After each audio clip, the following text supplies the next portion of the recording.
What's up, YouTube? Car Guru here with another video of my E39 540i, and today's topic is some cool features of the E39. Late 90s and early 2000s car, so don't expect crazy iDrive or navigation or any of those cool features. Let's put it this way, and I've mentioned this before, and BMW used to do this. BMW used to have very simple driver-focused interiors, not too much stuff to distract you, and that can be seen from the gauge cluster here. Very easy to read. All your stuff displays on here. There's your typical BMW fuel mileage, analog indicator, gauge, whatever you want to call it. Goes right to left, depending on what your throttle position is, and mine is in kilometers because this is a Canadian car. All your other display stuff, relevant information, fuel mileage, average speed, blah blah blah, everything down there. And then there's some lights on the right and left and in the middle and then up top. So yeah, very easy to read, very simple, very nice and visible. So let's talk about some other cool features, and I just want to get straight into it because I know this video is going to be long and I don't want to bore people to death here. So this car came with a good amount of airbags, again, for an earlier model BMW. And this was a 5 Series, so it has, let me just close this door here. Airbags in the doors, only on the front doors. And then you have a good number of speakers slash tweeters. So you have your usual speakers in the door panels, and then you have tweeters, 2 tweeters up top, one here, one up here by your side view mirror panel, and then the same goes for the driver's side. And then you have your vents here as well, which you can open and close for a little bit more extra air. What else? Let's go to the rear view mirror. Rear view mirror is auto dimming, and then you could see that little sensor there, and then rain sensing wipers as well. I'll get to that in a few seconds.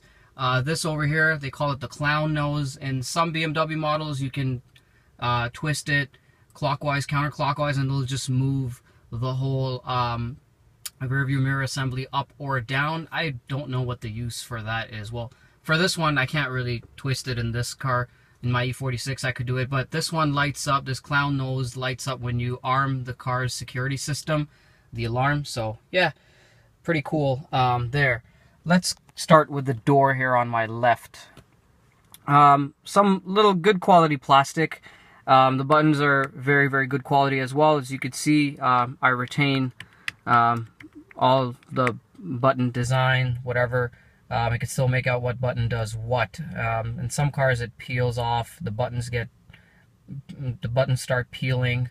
So in the BMW over here in my E39, all of the interior, all the leather, all the little plastic bits, and then the wooden trim has held up quite decently. Again, my car is a high mileage car, over 150,000 miles, and it's a daily driver, but nonetheless, it's held up once again very nicely. So one touch for all 4 of your windows, and that goes for the window controls controlled by each passenger as well. One touch all the way around. The sunroof is one touch as well, so it makes it really easy if you just want to roll all of them down on a nice hot day like today. This is for your electrically adjusted side view mirrors. If you toggle this switch to the left and you put the car in reverse, the right side, or the passenger side view mirror, tilts down to give you the view of the curb, so you don't end up curb rashing your rims or hopping over a curb. Glove box is very decently sized. I have the E39 manual in there and some other couple of junk, and then your typical BMW flashlight, which I've never really found a use for, but you never know, someday. You can lock it, very nice and heavy, just kind of drops down nice and slow, and then put it up. Very solid. Lots of storage space. Actually, yeah, it's a pretty big car, so you have a lot of storage. And those map pockets and doors, you can put a lot of things in there. Decent sized water bottle, whatever you need, you can get in there. Again, lots of speakers. I don't know why I keep mentioning that, but anyway, I guess So yeah, okay, while we're on the subject of speakers, stereo controls. Here's your stereo, and this is all your controls for your radio. The later models came equipped, I think the year 2000 and up, if I remember correctly, came equipped with this DSP option. In the trunk, there's a 6 CD changer, and then over here, when you press this panel, goes up, and there's room for one more CD. Well, this is where you'd put your CDs in from the first place, if you don't already have 6 CDs in your trunk. Yeah, this is the stock system, the BMW Business CD. Some of them did come with Harman Kardon as well as navigation. Mine doesn't have the navigation, and besides, it'd be too old school anyway, so it'd be useless. And then some of them, with regards to those phone controls, these cars, they were also equipped with the BMW phone. It would be a giant phone that would be connected from back here, and then it would just kind of rest in this slot. I don't have that, so I have a little bit more extra storage to put my keys or whatever. Center armrest, you can move it back. So this is the position it's normally in, and then you can move it forwards to rest your arm on the long drives. A little cubby here, storage cubby. Your ashtray comes up. You can take it out to clean it, put it out of the view if you're not using it. I don't know who uses it, but really. Your button for central locking, one touch again for unlock and unlock for all the doors. Hazard light, little tray here for storage. Your little auxiliary, I guess your auxiliary unit, or cigarette lighter, however you remember this to be. Yeah, you could use it to charge your cell phone, whatever. Cup holders, typical German cup holders, useless. You can use them, but I wouldn't recommend it, especially if you have a manual transmission vehicle, because you might hit your cup or bottle, whatever, your coffee, and you might end up spilling it. And even at high speeds, it doesn't hold well. But I guess you can modify these cup holders. You can get some aftermarket solutions to them, where you can remove this panel and have a much deeper cup holder. I don't really use it, so it doesn't bother me. Heated seats, 3 modes for the heated seats. Your traction control DSC button. You press that button once, everything is off. As simple as that. And then you press it back on, and everything comes back on again. Dual zone climate. There's your passenger controls, and there's the driver controls, and auto recirculation or manual recirculation. You could also set everything to auto, and it'll just do its own thing. Air conditioning to the max.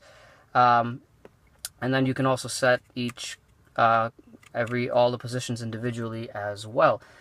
These buttons below here, they do all sorts of different things depending on what mode of stereo you're in. So CD mode or auxiliary mode if your car was equipped. So you can get an aftermarket cable that will hook up to the back of this unit, and you'd have a almost factory auxiliary input for your modern smartphone or modern MP3 player, whatever you kids use nowadays. Volume knob, your memory function for your radio. Yeah, pretty neat. Over here you have your vent, typical BMW rotary dial here. When it's in blue, get for cold air, and tilt it all the way down, rotate it all the way down in the red area, and you can get hot air. Same goes for the rear passengers. To the right here is your fog lamp knob here. Let's call that knob. And your ignition slot there, and then this button over here, the right side over here, as usual, controls are for your wiper. Again, rain sensing wipers, so that's good. Set it and forget it, right? This button here labeled S, if you press it once, it does the extensive cleaning. There is a reservoir for like deep cleaning or whatever. There's 2 reservoirs. One is your normal windshield washer reservoir, and then there's another one for deep cleaning. I think there's a way they call it. I don't remember right now. And also it activates your headlamp washers, so with the press of one button. And my car does have that. Some E39s did have the headlight washers as well. So very neat. Keeps your headlights nice and clean for those snowy days. Moving over to the steering wheel. To the right, you have all your cruise control functions over here. pretty self-explanatory. I love this button. This is for your heated steering wheel. Some E39s came equipped with this.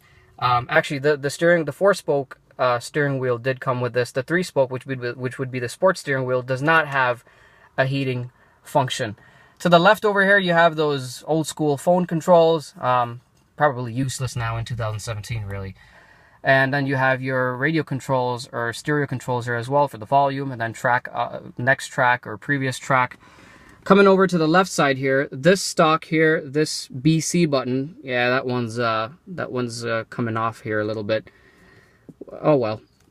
And that controls some of your functions in your trip odometer. And then you have your full lights, high beams, when you pull it towards you and pull it away, and you push it away from you, and it turns them off. And then your up-down is your usual turn signals, which BMW drivers never use. So yeah. To the left over here, you have your headlight controls. Rotate it all the way to the left, and it's in the auto position. It just does its own thing depending on what time of the day it is. In the middle, that's your off position. One click to the right, and it activates your halos or your angel eyes, and or even daytime running lights. My car has daytime running lights, which are always on because it's a Canadian car and it's the law in Canada. So yeah.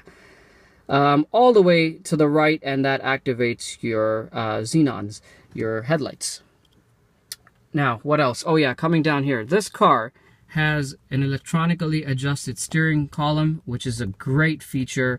And this is the stock which controls, so towards you, away from you, up or down. And then the other neat feature is, so right now the car is off and the key is out of the slot. When I put the key in, the cool part is whatever, so it's memory. So whatever position you had it in. Now when you take the key out of the car, when you turn off the car, and when you take the key out, the steering wheel adjusts and moves all the way up, as far up as it'll go, so that you have an easier way of getting out of the car and you don't hit your knees against the steering wheel, which is a great feature for all you tall folks out there with long legs. And then when you turn the vehicle on, which I shall demonstrate right now, it tilts it down to whatever position you last left it in. So see that? Remove the key, goes back up all the way so you can get out easily. So very neat feature for an earlier BMW luxury sedan. Down there you have your hood release latch, or yeah, hood release. And then above that you have your trunk release button. There's 4 ways you can open the trunk in this car. You can open the trunk using the key here. With this button down here, you can manually open it by turning the key. There's a key slot back there if you ever have a dead battery. And it did prove useful to me once when I had the car stored for a few days in winter and my battery was dead and I needed to access the battery.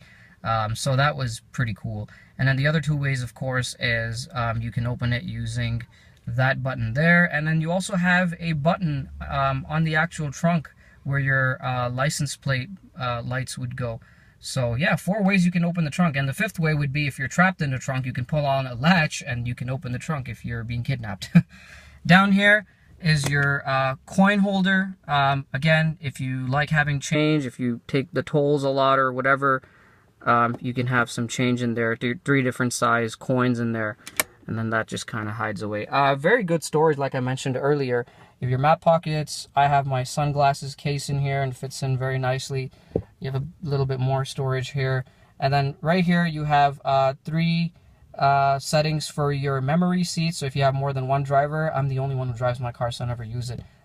They each can have their individual settings saved in here for the steering column adjustments as well as the seats. So again, a very neat feature to have, especially in late 90s or early 2000s. Once again, my interior is held up very nicely. This car, being a 5 Series, like I said, it bridges the gap between comfort and sport. The sound deadening in this car is really good. You don't get any tire noise. I have an exhaust, and if I have all my windows closed, I barely hear the exhaust unless I'm absolutely flooring it. So yeah, the interior comfort, the noise levels are really good in this car. Again, this is a daily driver, so you could drive it, take it on long drives without being punished. What else? up here you have your small map lights, and then these two slots here, they have small LED bulbs in them, and they just kind of light up your center console here, and you know, you get a little bit light shining on your manual transmission shifter, so you can see the pattern, which is a very, very neat feature. Not particularly useful, but again, it's a little things like that that make it very, very cool. And then the center one turns all your lights in the interior. And then over here, one touch for the sunroof as well, to open it, close it, tilt it back down again. And then this little speaker, I believe, would give you sound for your phone, for the BMW car phone. I don't know, guys, don't really know, so correct me if I'm wrong on that.